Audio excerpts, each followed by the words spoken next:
Rich star TV के मुअज़्ज़ज़ नाज़रीन, मैं शकील अहमद आप तमाम देखने और सुनने वालों को मेरा सलाम। नाज़रीन, कोटली आज़ाद कश्मीर से इंतहाई अफसोसनाक खबर।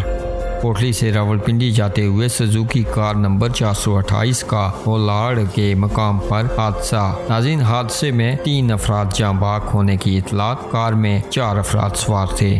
नाज़रीन, शदीद जख्मी को तहसील हेडक्वार्टर अस्पताल सेंसा शिफ्ट किया गया। बलाल की हालत इंतहाई तशवीशनाक है। नाज़रीन, मुतासरीन में फ़ख्र, इम्तियाज़, ज़हूर तीनों का तल्लक अलियान कोठियाँ से है और शदीद ज़ख्मी बलाल कबीर का तल्लक नदेरी गोई कोटली से है। नाज़रीन, आप भी अपनी राय का इजहार इस अफसोसनाक खबर के हवाले से नीचे कमेंट बॉक्स में ज़रूर कीजिएगा और मरने वालों के लिए दुआएं माफ़रत कीजिएगा।